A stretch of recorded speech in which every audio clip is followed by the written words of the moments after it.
हे जाहीर समोरासमोर होऊन द्यायचं. ते काहीतरी जुनी म्हणे, बाप दाखवणे श्राद्ध घाल, चाल, सुट्टीच नाही. ज्या ज्या पोराला ईडब्ल्यूएस मधून, एसीबीसी मधून त्यांच्या निवडी झालेल्या, ईएसबीसी मधून, त्या सगळ्या पोरांनी अंतरवालेली आहे 28 ऑगस्ट. मी दाखवतो हे पोरं तुम्ही घेतले नाही. एकीकडून राहील सरकार.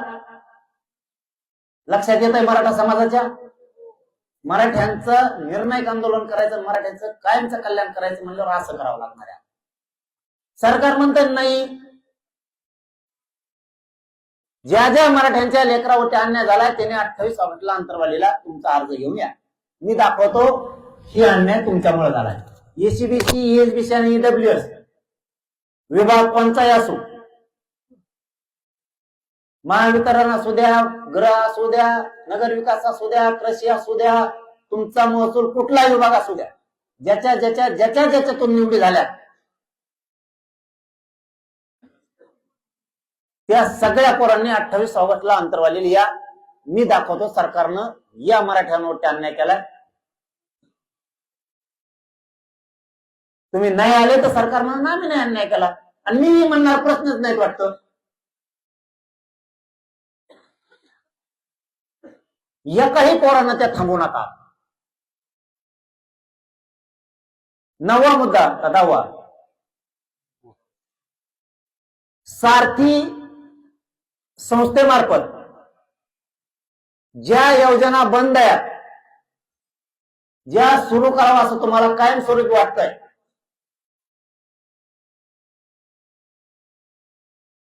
ज्यांना कुणाला माहिती आहे या सारथीच्या योजना बंद आहेत, त्यांनी अर्जासह 28 ऑगस्टला अंतरवालीत येऊन बसा.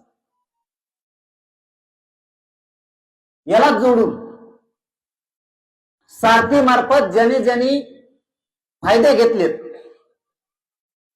पण त्यांना आता त्याचे लाभ देत नाहीत, फायदे देत नाहीत, त्या विद्यार्थ्याचं, विद्यार्थिनीचं वाटोळं झालंय, नुकसान झालंय, अशाने सुद्धा 28 ऑगस्टला तुमचं घरांना घेऊन समक्ष या.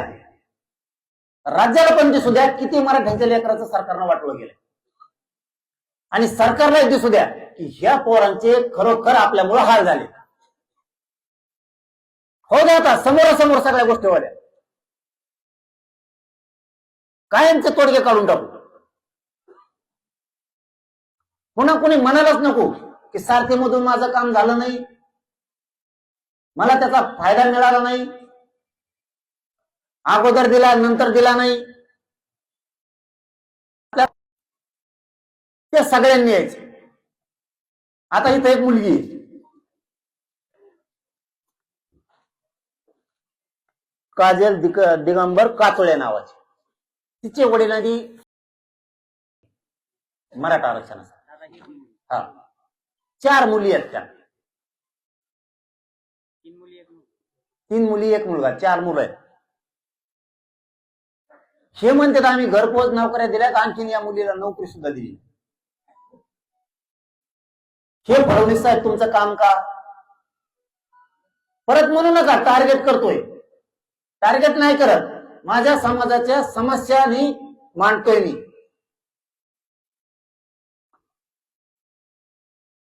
माझ्या समाजाचे दुःख तुमच्या पुढे मांडतोय. कधी देणार तुम्ही? ईडब्ल्यूएसच्या पोरांचं असंच वाटोळं केलं तुम्ही, एसीबीसीच्या पोरांचं असंच वाटोळं केलं का? माझ्या क्षमता नाही राहिल्या ऐकून घ्यायच्या. एक एक पोरग जर, आणि आमचं एक एक विद्यार्थिनी पोरग पोरगी जर संपणार असले, तुम्हाला सांगतो आपल्या जिन्याला सुद्धा इथं उभं राहिले जेवढे आहेत ना, आपल्या जिन्यात सुद्धा काय अर्थ नाही. आपला समाज आणि लेकर संपणार असले काय अर्थ नाही. फुकट पांढरे कपडे घालून इकडे तिकडे हिंडणं,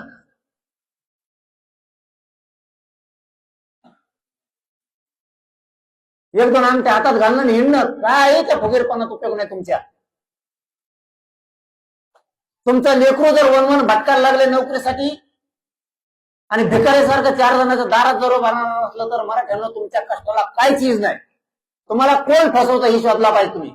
भला आपला पक्ष असला तर चुकीला चुकच म्हणायचं शिका जातील.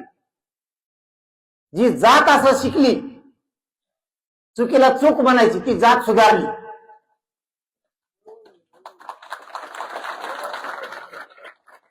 ज्याने पक्षालाच बाप मानलं, जातीला बाप नाही मानलं, ती जात नाही सुधारत. तुम्ही नेत्याचेच पोरं मोठे झाले पाहिजे, ही जर भूमिका घेतली तर तुमचे लेकरं कायमचे बरबाद होणार आहेत. तुमची जात कवा मोठी नाही होणार. तुमची जात आधी मोठी करा, मग तुमच्या नेत्याला पण मोठा करा. जातीसाठी एकदा तुटून पडा भांडायला. तुमचं सरकार आहे ना, तुम्हीच तुमच्या सरकारला भांडलं पाहिजे. हे दी निवडून दे, त्यालाच द्या. त्याही मताचे आहेत आपण, पण तो देणारच नसेल. तो जर विषयाचं ताटच आपल्या लेकरा पुढे ठेवणार असलं तर तुम्हाला सुद्धा गोष्टी कळायला पाहिजेत. व्हॅलिडिटीसाठी, एका व्हॅलिडिटीसाठी फोन करावा लागतो 50 वेळेस. का रे बाबा, फडणवीस साहेब आमच्या नोंदी असून आम्हाला कसं काय प्रमाणपत्र नाही? आम्हाला व्हॅलिडिटी कोणत्या ओबीसीची व्हॅलिडिटी केली फडणवीस साहेब तुम्ही आतापर्यंत? वंशावळ जुळा ना, महसुली पुरावाच नाही, कुठं वावरच नाही. आता मला सांगा, एखाद्याची नोंद निघाली त्याच्या जन्म मृत्यूच्या याच्यावर, किंवा शांत उभा राहा, समाज लय महत्वाचा आहे. तुम्ही मला काही किंमत नाही, तुम्हाला नाही, मला नाही. एखाद्याची नोंद निघाली जन्म मृत्यूच्या याच्यावर, काही काही बैल विकायला गेले, बैलाच्या दाखल्यावर कुणाची कशावर कुंडी आहे, ज्याची नोंद सापडली ना त्याला म्हणतात महसुली पुरावा द्या. त्याला वावरच नाही, त्याची काय चूक आहे? काय राव फडणवीस साहेब, मराठ्यांनाच का फक्त नियम, आणि ज्या जातीचं आरक्षणात बसत नाही त्यांना पोट जाती आणि उपजाती म्हणून तुम्ही आरक्षणात घातल्या. किती हो तुझ्या भाव, किती टार्गेट करून मारणार रे मराठीचे समाजाचे पोरं? जो समुदाय कधीच आरक्षणात बसू शकत नाही त्यांना तुम्ही पोट जाती उपजाती म्हणून आरक्षणात घातलं. आणि आम्हाला विचारता तो महसुली पुरावा द्या, आता वावरच नाही. तुम्ही त्या 4-5 चक्कर घेऊन लगेच महसुली पुरावा दाखवतो. मस्त पैसे फडणवीस साहेब कारण झाला बाहेर गजट येते, ज्या मराठ्याला वावर नाही ते वावर तरी घेतील. काय त्या पैशाचा उपयोग होऊ द्या काही तुमच्या थोडंफार, येऊन द्या गोरगरिबाच्या कामाला. मराठी तरी म्हणते ना आम्हाला 2-3 एकर वावर घेऊन दिलं, नाही ते तसंच व्हायचे, जायचे असे कुजून पैसे. एका खेड्यात झालं बघा तसं, एक माणूस लय चिंबूस होता, चिकट, लय पैशावर होतं पण चिकट होतं, कोणाला देतच नव्हतं, नुसतं पैसे जमून व्हायचं. पण पैसे चोर नाही म्हणून गंजीत लपून ठेवले. गंज कळत तुम्हाला, बाजारीचे कडब्याचे गंजीत लपून ठेवले, गंजच पेटली. तो पाणी टाका म्हणतच नव्हता, तो फक्त म्हणायचा पलीकडे कोपऱ्यातून वाढा. पलीकडे कोपऱ्यात काय वाढा लोकांना कळणार, त्यालाच नाही होतं पैसे येतील. आणि त्याच्या नशिबात नेमके 8 दिवस पैसे जळले, 8 दिवस राहिले. आणि नुसतं असं म्हणायचा, येड लागलं त्याला ते पैसे घेऊन. आता कारण 8 दिवस जळले कामालाच येणार. तसं फडणवीस साहेब घ्या होते तुमचे पैसे कामाला गरीबाचे, गंजी गोची ठुले असले तर. गरीबाच्या लेकराला तुम्ही पुरावे मागायला लागले. कायचे पुरावे त्यात जाऊ? लोकांच्या नोंदी नाहीत आमच्यावर, नोंदी आहेत. काही काही जागेवर काय झाले, नोंद सापडली पंजाची, थोडं पुढं आलं लगेच त्याचा नातू लागतो वंशवळी. नातवाला जमीनच नाही राहिली, ते म्हणते तो आपण सोडला पुरावा, त्यांनी ही केली.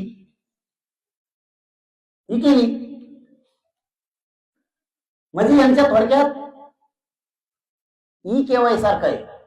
केवाय करा म्हणतात ना शेतकऱ्याचे, आता हा केवायसी करा म्हणतात, तशी सिस्टम आहे हे आरक्षणात बी. आपल्या ई केवायसी आमच्याकडे पोरग आलंय का रे?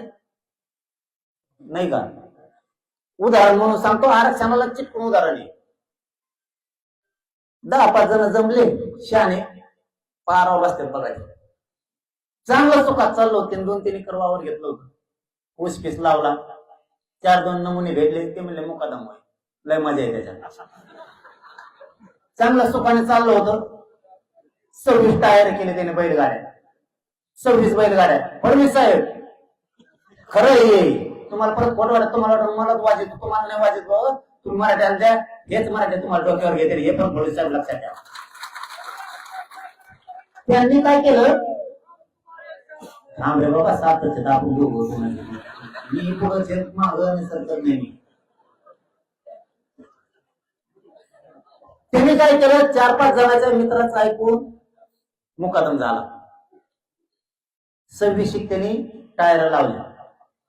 पण त्या टायरावर काय सिस्टम असते माहितीये का, त्याला ते जीएसटीचे पैसे भरावे लागतात. ज्या जवळावर 3 एकर जीएसटी भरू शकतात का गरीब? हा, पण टायरामुळे प्रत्येक टायरवर पैसे आले असते ना लाखांनी, आणि ते आले त्याच्या खात्यावर. बघा फडणवीस साहेब सुसूत्रता आणि पारदर्शक.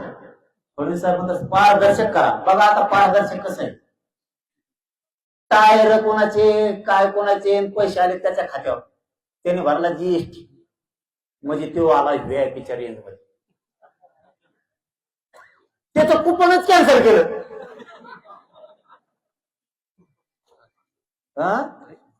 हा ना, कुपन म्हणजे राशन कार्ड. कुपन कळत असं ना फडणवीस साहेबाला? नाही कळत.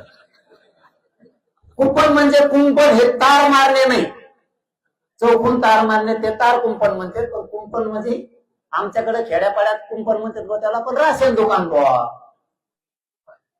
पिशी घेऊन जात होता 4-5 किलो तांदूळ आणायला, ते म्हणलं तिथं जीएसटी भरतो तुला नसतं काय. फडणवीस साहेब काय तुमचा भिकारा लागते लोक गरीबाचे.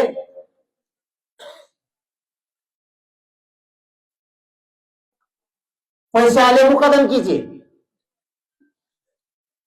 वाटवं झालं. असे किती असतील त्याची कर्जमाफी व्हायना, ते म्हणजे तू ह्यातीत मोडायला लागलो. बघा आता काय झालं, बघा मराठी समजून घ्या तुम्ही. शेतकरी सुद्धा जीएसटी भरणारा माफ नाही आहे का? मग खोटं बोलतो का मी? आता मग त्यो भरतोय. फडणवीस साहेब फक्त त्याला एकदा येऊन भेटा तुम्ही, त्यो बघा व्हीआयपीत मोडतो का आणि ते जीएसटी भरू शकतो का? कोणत्या मंत्र्यांनी या आणि त्याला फक्त एकदा बघून जा. बरेच मंत्री त्याला बघून ती म्हणते खरंच चुकत आपल्या इतक्या गरीबाला आपण कर्जमाफी द्यायना. हे रिअल सांगायला मी तुम्हाला. तुमच्या एका चुकीच्या धोरणामुळे शेतकऱ्याला आत्महत्या करायची वेळ आहे. कर्जमाफीत बसा नाही.